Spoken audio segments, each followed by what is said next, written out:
ইউসুফ আলাইহিস সালামের 10 ভাই তারা জঙ্গল থেকে বাঘ বাবার সামনে হাজির করেন। বাবা হযরত ইয়াকুব আলাইহিস সালাম বাবার সামনে সন্তান 10 সন্তান জঙ্গল থেকে বাঘ হাজির করে বলেন, বাবা এই যে নেন, আপনার সামনে আমরা হাজির করেছি, এই বাঘকে আপনি জিজ্ঞেস করেন কেন ইউসুফকে খাইলো কিন্তু জামা ছিঁড়ল না, বাঘরে আপনি জিজ্ঞেস করেন। 10 ভাই মনে করলো এটা বাবার পক্ষে কোনোদিন সম্ভব হবে না, বাবার কথার জবাব হয়তো বাঘ দিবে না। মানুষের সাথে বাঘে কেমন করে কথা কয়। তারা মনে করেছে বাবা যে সন্দেহ করেছেন ইউসুফ আলাইহিস সালামকে তার 10 ভাই তারা হত্যা করেছে অথবা কোনো তার ক্ষতি করেছে, বাঘ খায় নাই, তারাই কোনো ষড়যন্ত্র করেছে।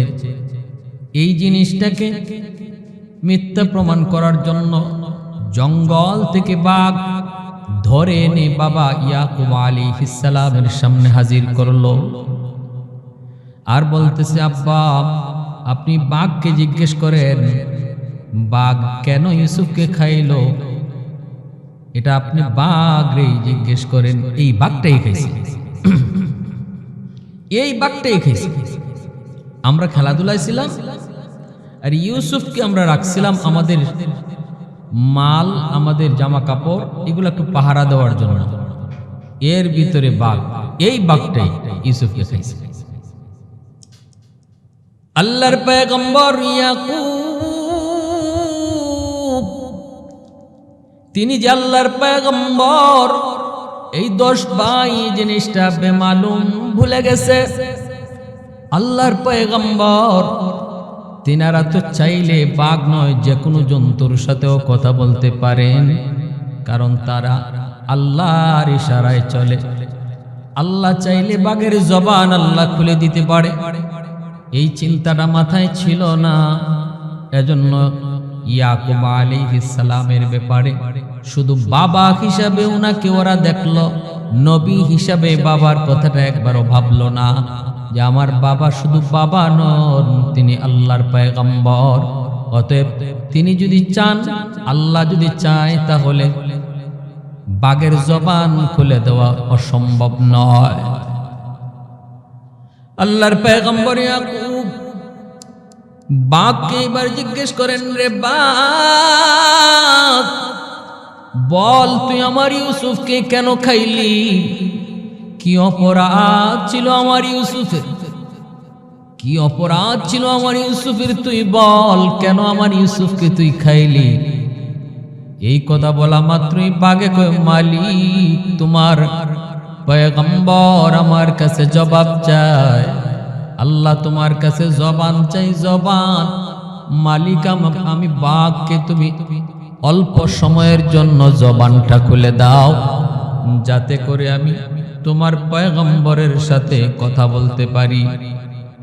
সাথে সাথে আল্লাহ পাক বাঘের জবান খুলে দিলেন, সাথে সাথে আল্লাহ পাক বাঘের জবান খুলে দিলেন। বাঘ জবাব দিয়ে বলতেছে, ও আল্লাহর পয়গম্বর খোদার কসম, খোদার কসম আমি আপনার ইউসুফকে খাইব দূরের কথা, ইউসুফকে আমি কোনো দিন দেখিও নাই, আমি আমার চোখে ইউসুফকে চিনি না, কোনোদিন দেখিও নাই। আপনার 10 সন্তান যা বলতেছে ওরা মিথ্যা বলেছে, আমি আপনার সন্তান ইউসুফের ক্ষতি করি নাই। সাথে সাথে 10 ভাই লজ্জায় পড়ে গেল। এবার তাদের হুঁশ ফিরল যে কার সাথে তারা ফাইজলামি শুরু করলো। মনে করেছে শুধু ইয়াকুব আলাইহিস সালাম তাদের বাবা, কিন্তু ইনি যে আল্লাহর কত কত বড় পয়গম্বর, এই কথাটা তারা ভুলে গেছে, এই বিষয়টা বুঝে নাই। 10 ভাইয়ের ভিতরে ইউসুফ আলাইহিস সালাম ছিলেন ছোট্ট। 10 ভাই একমার গর্বের ইউসুফ আলাইহিস সালাম, তার আরেক ভাই ছোট্ট ভাই নাম হলো বিনয়ামিন। এই বিনয়ামিন আর ইউসুফ তারা 2 ভাই এক মায়ের গর্ভের, আর এদিকে 10 ভাই তারা ভিন্ন আর এক মায়ের গর্ভের। এইদিকে হযরত ইউসুফ আলাইহিস সালাম তিনি আর তার ভাই বিনয়ামিন, এই বিনয়ামিন জন্ম নেওয়ার সময় তার মা ইন্তেকাল করেন। ইউসুফ আলাইহিস সালামের মা বিনয়ামিন জন্ম নেওয়ার সময় মারা যান। কত মা এমন গর্ভের সময় কত মা দুনিয়া থেকে বিদায় নেই রে যুবক। চোখের সামনে খুঁজলেই, সমাজে দেখলেই জানা যায়, বোঝা যায় প্রসব বেদনার কষ্ট যে কত কঠিন, কত কঠিন। শুধু একমাত্র মা জানে, পৃথিবীর আর কেউ সেটা বুঝে না। ইউসুফ আলাইহিস সালামের মা বিনয়ামিন জন্ম নেওয়ার সময় তিনি মারা গেলেন। এবার দুনো ভাই হয়ে গেলেন মা হারা। বাবা আছেন কিন্তু মা নাই। আরেকদিকে 10 ভাই আছে, তাদের বাবাও আছে, মাও আছে। মা হারা সন্তান ইউসুফকে ইয়াকুব আলাইহিস সালাম স্বাভাবিকভাবে একটু মায়া করতেন। দুটা বাচ্চার প্রতি মায়া ছিল। এক তো হলো তারা ছোট্ট, আরেক হলো তাদের মা নাই, মা হারা। আরেকটা বিষয় হলো ইউসুফ আলাইহিস সালাম এতটা সুন্দর, এতটা সুন্দর আল্লাহ তাকে বানাইলেন। আল্লাহর নবী, রহমতের নবী বলেন, তামাম দুনিয়া আল্লাহ যতটুকু সৌন্দর্য দিয়া বানাইছে এর অর্ধেক সুন্দর দিয়েই আল্লাহ ইউসুফ আলাইহিস সালামকে বানাইছেন।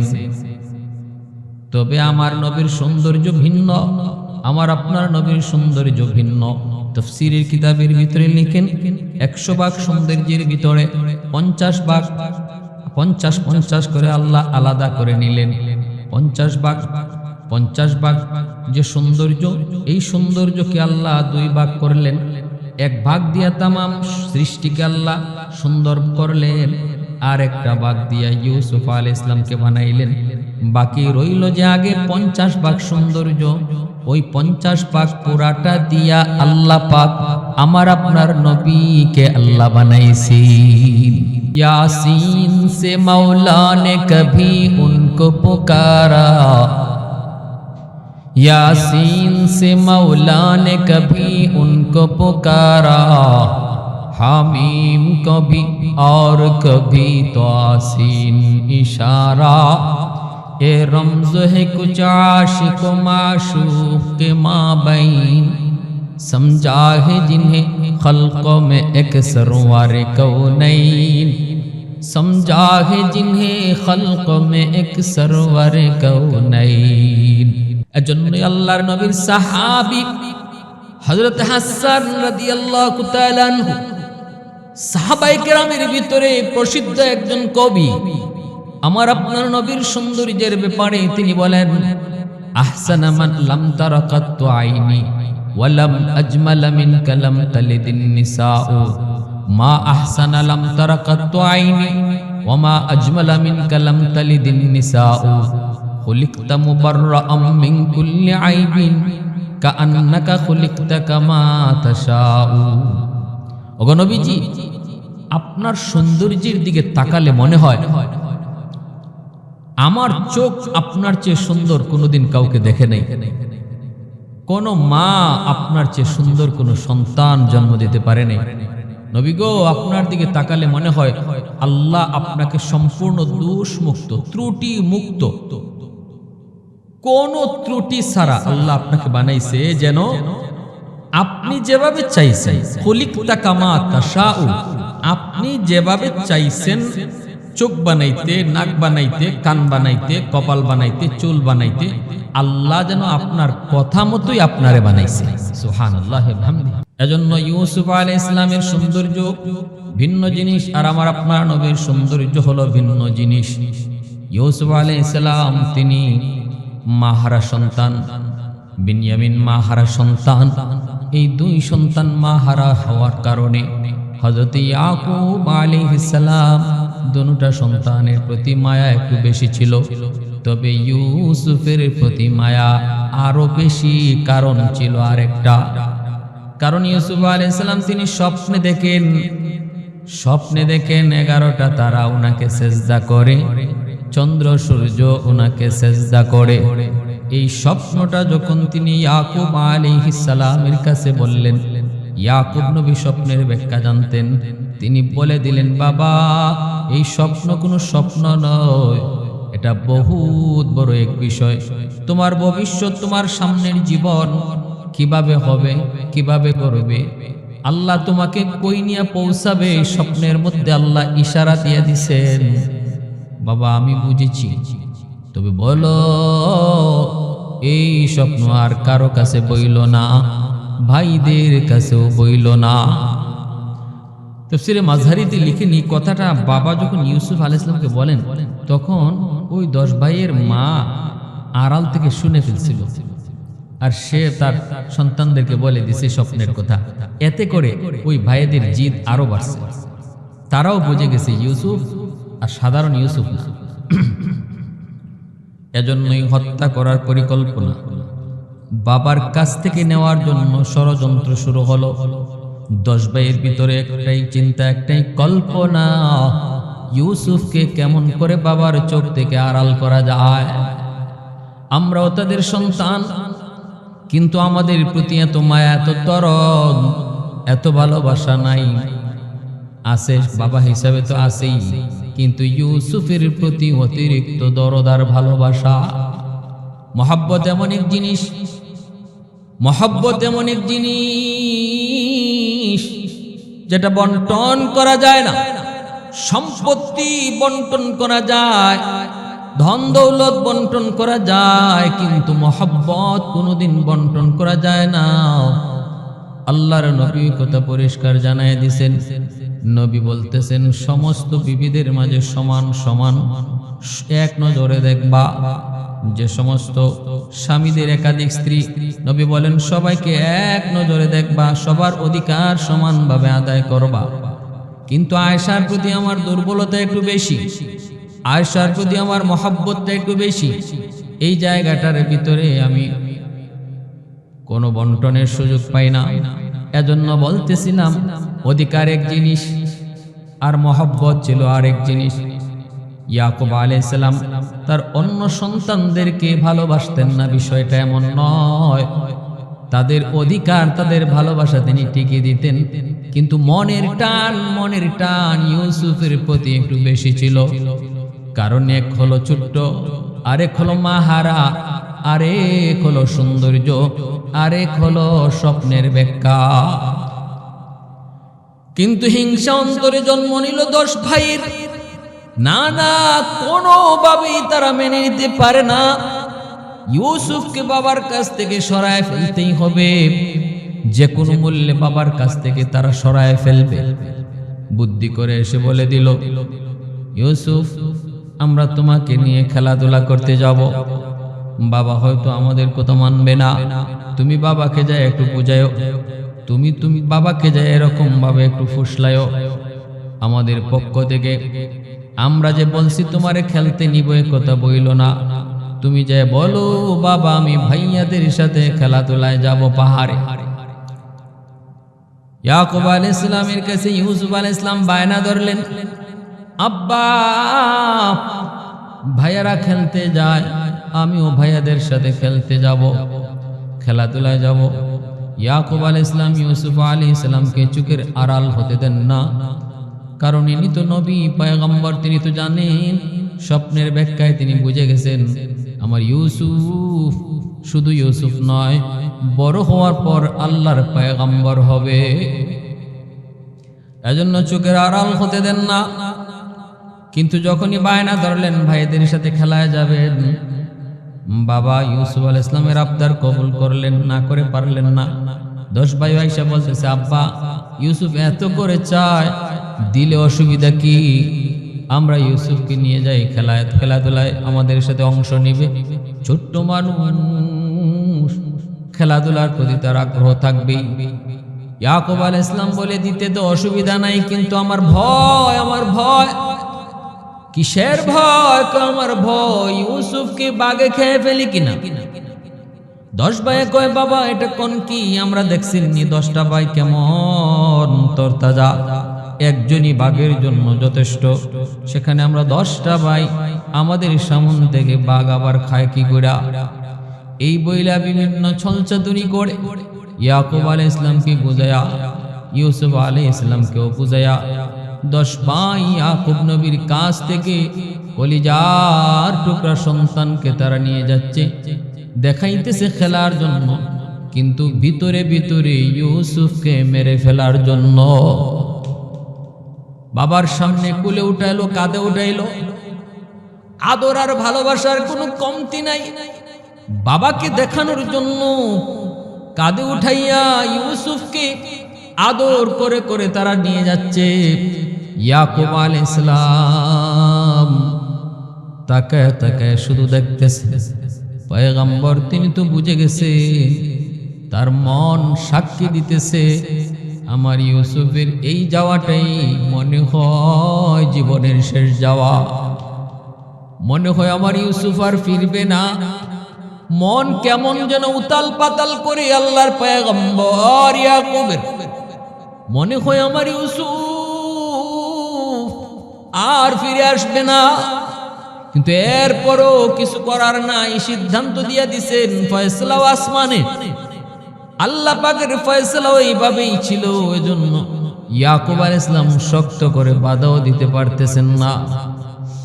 চোখের সামন থেকে যখন আড়াল হলো, বহুদূর চলে গেল, বহুদূর তারা চলে গেল, আর ইয়াকুব নবীকে দেখা যায় না।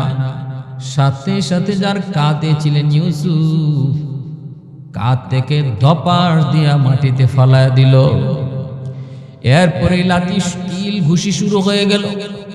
লাথি মেরে একজন আরেকজনের কাছে দে, এক ভাই আর এক ভাইয়ের কাছে লাথি দিয়া ইউসুফকে ফালায় ফুটবলের মতো। কিল ঘুষি ইয়াকুব নবী তিনি তো বিদায় দিয়া ওই রাস্তার দিকে দেখা যায় না, তবুও তো তাকায় রয়েছেন। ওই অবস্থায় ইউসুফ কান্দে আর বলতেছে, ভাইয়া আমি কি এমন অপরাধ করলাম? আমি তো কোনোদিন তোমাদের সাথে বেয়াদবি করি নাই, কোনোদিন তো আমি তোমাদের সাথে বেয়াদবিও করি নাই। কেন তোমরা আমাকে মারতেছ? কেন তোমরা আঘাত করতেছ? এই অবস্থায় ইউসুফ কান্দে না, বাবাকে ডাকেন মরুভূমিতে। কে শুনে কার ডাক? ইয়া আবি, ইয়া আবি, ইয়া আবি, ইয়া আবি। বাবা বাবা বলে চিৎকার করে মরুভূমিতে চিল্লান, কিন্তু কে শুনে কার ডাক? বহু দূর চলে এসেছেন, আর বাবা তো সেই ডাক শোনেন না। এবার মারতে মারতে রক্তাক্ত করে ফেলল 10টা ভাই। এক বাবার ঘরের, যদিও ভিন্ন মা, কিন্তু বাবার ঘরের সন্তান, এক বাবার সন্তান। ছোট্ট ভাইটাকে মেরে মেরে রক্তাক্ত করে ফেলল। এরপরে তারা সিদ্ধান্ত নিয়ে মেরে ফেলবো। একজনে কয়ে ছুরি দিয়ে আঘাত করে মেরে ফেলো, আরেকজনে কয়ে গলা টিপ দিয়ে মেরে ফেলো। শেষ পর্যন্ত বড় ভাইটাই কয়ে, না তোরা মারবি না, জানে মারবি না, জানে মারার প্রয়োজন নাই। আমাদের উদ্দেশ্য হলো ইউসুফ যেন বাবার চোখের আড়াল হয়ে যায়, এর জন্য মারতে হবে না। আশেপাশে কোনো কুয়ার মধ্যে ইউসুফকে ফালায় দাও। এই পাশ দিয়ে কত বণিকের দল যায়, হয়তোবা কোনো বণিক ইউসুফকে নিয়ে অন্য কোনো রাজ্যে চলে যাবে, বাবার চোখের আড়ালও হয়ে যাবে, আমাদের উদ্দেশ্য হাসিল হবে। সিদ্ধান্ত তাই হলো, কুয়ার মধ্যে, কুয়ার কিনারায় এনে ইউসুফ আলাইহিস সালামের জামাগুলি ওরা খুলতেছে। কারণ তাদের উদ্দেশ্য হলো এই জামার মধ্যে রক্ত মাখাইয়া, এই জামার মধ্যে কোনো ভেড়াকে জবাই করে, কোনো ভেড়াকে জবাই করে রক্ত মাখাইয়া এই জামা বাবা ইয়াকুব আলাইহিস সালামকে নিয়ে দেখাবে আর বলবে, আব্বা আমরা খেলাধুলায় মগ্ন ছিলাম, ইউসুফ আমাদের মাল সামানাগুলা পাহারা দিচ্ছিল। এই অবস্থায় হঠাৎ করে বাঘ এসে ইউসুফকে খেয়ে ফেললো। এই যে দেখেন জামায় রক্ত লাগানো, এজন্য জামাটা খুলতেছে। আল্লাহ পাক রব্বুল আলামিন কয় জিবরাইল আমার ইউসুফের জামা ওরা খুলে ফেলতেছে, তুমি জান্নাত থেকে জামা নিয়ে যাও, জান্নাত থেকে জামা নিয়ে যাও। ওরা কুয়ার উপর থেকে নিচে ফেলায় দিবে আর তুমি নিচ থেকে ইউসুফকে কুলে তুলে নিবা, যেন ইউসুফ কুয়ার নিচে না পড়ে, কোনো পানিও না লাগে, পাথরও আঘাত না খায়। কুলে উঠাইবা, তারপরে জান্নাতি পোশাক আমার ইউসুফকে তুমি পরাইবা। ভাইরা বন্ধুরা, এতটা আল্লাহ মায়া করলেন, এতটা আদর করলেন, তাহলে কেনই বা আল্লাহ পাকে পর্যন্ত আনলেন? ইউসুফকে যদি আল্লাহ এতটাই মায়া করলেন, জিব্রাইল পাঠাইয়া জান্নাতি পোশাক পরাইলেন, আবার কেনই বা বাবার কাছ থেকে দূরে সরাইতেছেন? তাফসীরের কিতাবের ভিতরে একটা এর হিকমত লিখেছেন, ইয়াকুব আলাইহিস সালাম তাহাজ্জুদের নামাজ পড়েন, খাটের মধ্যে ইউসুফ আলাইহিস সালাম তিনি ঘুমায় আছেন, মা হারা সন্তান, ঘুমের ঘরে শিশু বাচ্চাগুলি মাঝে মাঝে দেখবেন কান্না করে। এই কান্নার আওয়াজটা শোনা মাত্রই ইয়াকুব আলাইহিস সালাম নামাজে ধ্যানে মগ্ন ছিলেন, আমার আল্লাহর সাথে কথা। কিন্তু ইউসুফের কান্নাটা কানে আসা মাত্রই সেজদার জায়গা থেকে তার চোখটা বিছানায় ইউসুফের দিকে চলে গেল। আমার ইউসুফ কেন ঘুমের ঘরে কান্না করলো?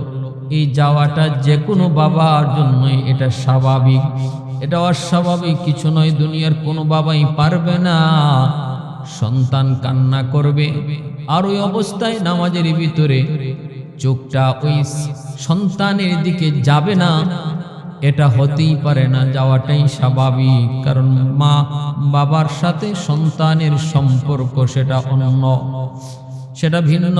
বাপ মার সাথে সন্তানের যে মহব্বত, যে ভালোবাসা, ইয়াকুব আলাইহিস সালাম তাই করলেন। আর এটা আল্লাহর কাছে না পছন্দ হয়ে গেল। আল্লাহ পাক রব্বুল আলামিন সেটা মেনে নিতে পারলেন না। আল্লাহ পাক রব্বুল আলামিন মেনে নিতে পারলেন না।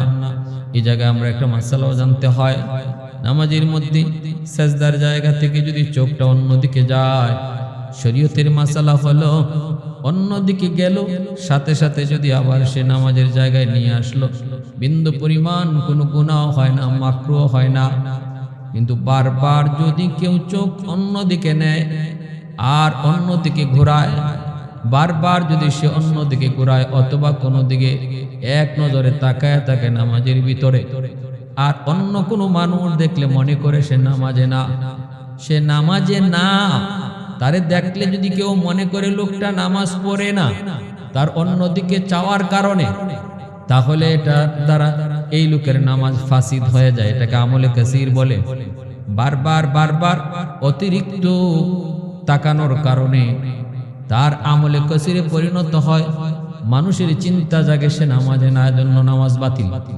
কিন্তু ইয়াকুব আলাইহিস সালামের নজরটা গেছে আর আনছেন, জমায়ে রাখছেন এমন নয়। ইউসুফ আলাইহিস সালামের দিকে নজর গেল, আবার তিনি ফিরে আনলেন। বিন্দু পরিমাণ এটা আমাদের জন্য দোষ নয়, কিন্তু তিনি তো পয়গম্বর, তিনি তো আল্লাহর পয়গম্বর, আল্লাহর নবী। এজন্য হাসানাতুল আবরার সাইয়্যাতুল মুকাররাবিন, সাধারণ মানুষ যা পারে আল্লাহর ওলিরা তাও পারে না। আল্লাহ পাকের কাছে তাদের অল্প কাজও আল্লাহর কাছে আল্লাহর কুদরতি দিলে কষ্ট লাগে, কারণ তারা তো আল্লাহর বন্ধু, আপন মানুষ, আপন বন্ধু, ঘনিষ্ঠ বন্ধু, প্রিয়জন যদি ফুলের সিটা দিয়ে আঘাত করে, সেটা দুশমনের চুরির আঘাতের চেয়েও বেশি মনে হয়। এটা আল্লাহ পাকের ক্ষেত্র। আমি আপনি যদি চোখ ঘুরায় আবার যায় নামাজে নিয়ে আসতাম, আল্লাহ পাক এতটা রাগী করতেন না, আল্লাহ এটাকে মনেই করতেন না। কিন্তু এখানে বিষয়টা তো আমি আর আপনি না, বিষয়টা হলো আল্লাহর পয়গম্বর ইয়াকুব আলাইহিস সালামের বিষয়। এজন্য আল্লাহর কাছে অপছন্দ লাগলো, আল্লাহ সেটা মেনে নিতে পারলেন না। আল্লাহ বলতেছে, যেন আল্লাহ বলতেছে এমন, ইয়াকুব তুমি আমি আল্লাহর সাথে কথা বলতেছো নামাজে। নামাজি মুসাল্লি সর্বদা আল্লাহর সাথে কথা কয়, মুসল্লি আল্লাহর সাথে কথা কয়, নামাজি আল্লাহর সাথে কথা কয়। আল্লাহ যেন বলতেছেন ইয়াকুব আমার সাথে কথা বলতেছো, সেই জায়গায় সন্তানের কান্নার আওয়াজ শুনে চোখ চলে গেল, তাহলে কি আমি আল্লাহর চেয়ে তুমি সন্তানকে বেশি ভালোবাসো? কাজে কিন্তু এটাই প্রমাণিত হলো, অতএব আমি আল্লাহ মেনে নিতে পারলাম না। যেই সন্তানের কারণে তোমার চোখ আমার থেকে ফিরে গেল, এই চোখ আমি আল্লাহ এই সন্তানের কারণে অন্ধ বানায় দিব। এই সন্তানের কারণে তোমার এই চোখকে আমি অন্ধ বানায় দিব। যার কারণে আল্লাহ পাক ইউসুফ আলাইহিস সালামকে ইয়াকুব আলাইহিস সালামের কাছ থেকে সরায় নিতেছেন। কুয়ার কিনারায় চলে গেলেন, ফালায়া দেওয়া হলো। জিবরাইল আমিন নিজ থেকে তিনি গ্রহণ করে নিলেন। জান্নাতি কাপড় পরায় দেওয়া হলো, তিনি ওই কুয়ার মধ্যেই থাকলেন। এইদিকে 10 ভাই কাপড়ের মধ্যে রক্ত মাখায়া তারা বাবার কাছে হাজির হয়ে মিথ্যা কৌশল বলতেছে, আব্বা ইউসুফকে বাঘে খেয়ে ফেলেছে। পবিত্র কোরআনের সূরা ইউসুফের মধ্যে আল্লাহ বিস্তারিত বলেছেন। আপনারা যারা বাংলা কোরআন তরজমা পড়েন, আপনারা অর্থ পড়লেই বুঝবেন পুরা ধারাবাহিক ঘটনাটা আল্লাহ বলছেন। আমি কিছু কিছু কথা তাফসীর থেকে অ্যাড করে বিষয়টাকে বোঝানোর জন্য বলছি। আল্লাহ পাক রব্বুল আলামিন কুদরতের ফয়সালা, আসমানি ফয়সালা, এর মধ্যে হেরফের হওয়ার কোনো সুযোগ নাই। 10 ভাই রক্তমাখা জামা নিয়া বাবার কাছে হাজির, আর বলতেছে, এই যে বাবা নজির, এই যে দৃষ্টান্ত, এই যে দেখেন ইউসুফের জামা, এই জামার মধ্যে রক্ত লাগানো। ইয়াকুব আলাইহিস সালাম আল্লাহর পয়গম্বর, বিদায় দেওয়ার সময় তার দিল কেমন যেন আনচান আনচান করছিল। মন হয় আমার ইউসুফ আর কোনোদিন ফিরে আসবে না। জামাটা হাতে নিয়ে ইয়াকুব আলাইহিস সালাম কাঁদতেছেন, চোখের পানি জড়ায় কান্দেন, আর জামাটার ঘ্রাণ নিতেছেন, আর বলতেছেন, বাবা এ কেমন শিক্ষিত বাঘ আমি বুঝি নাই, আমার ইউসুফকে খাইল অথচ জামা ছিঁড়ল না। এ কেমন শিক্ষিত বাঘ, আমার ইউসুফকে খাইল। বাঘ যদি হামলা করে জামা ছিঁড়বে, কিন্তু ইউসুফের কোনো জামা তো ছিঁড়া নাই। এই কথা বলতে 10 ভাই একজন আরেকজনের দিকে তাকায়, আর মনে মনে কয় ভুল করে ফেলেছি, জামাটা একটু ছিঁড়ে ফিরে আনা দরকার ছিল। ইয়াকুব আলাইহিস সালাম বলতেছে, আমার বিশ্বাস হয় না, আমার মন বলে তোমরা বানায়া বলতেছো, তোমরা আমার ইউসুফের কোনো ক্ষতি করেছো। 10 ভাই বলতেছে, না বাবা, বাঘই খাইছে। এরপরে তারা জঙ্গলে চলে যায়। জঙ্গল থেকে বিশাল বড় একটা রয়্যাল বেঙ্গল টাইগার এই 10 ভাই ধইরা বাবার সামনে হাজির করে, আব্বা এই যে এই বাঘই খাইছে, এই বাঘই খাইছে, ওরে জিগান। এ খাইলো তো খাইলো, জামা ছিঁড়ল না কেন, এরে জিগান। ইয়াকুব আলাইহিস সালাম বলতেছে, রে বাঘ বল, কেন তুই আমার ইউসুফকে খাইলি? আল্লাহর হুকুমে বাঘের জবান খুলে গেল। বাঘ বলতেছে, পয়গম্বর খোদার কসম করে বলি, আমি আপনার ইউসুফকে খাবো তো দূরের কথা, কোনদিন আমার চোখে আমি ইউসুফকে দেখি নাই। 10 ভাই লজ্জিত হয়ে গেল, চিন্তা করছে খালি বাবা হিসাবে, কিন্তু ইনি আল্লাহর পয়গম্বর, এই হুঁশটা তাদের ছিল না। একজন পয়গম্বরের জন্য আল্লাহ যদি চায় বাঘ ভাল্লুকের সাথে কথা কওয়া অসম্ভব কিছুই না। জবান দিছেন আল্লাহ, আল্লাহ চাইলে জবান দিতে পারে, আল্লাহ চাইলে কারো জবান কেড়েও নিতে পারে। এই ক্ষমতা আল্লাহ পাকের।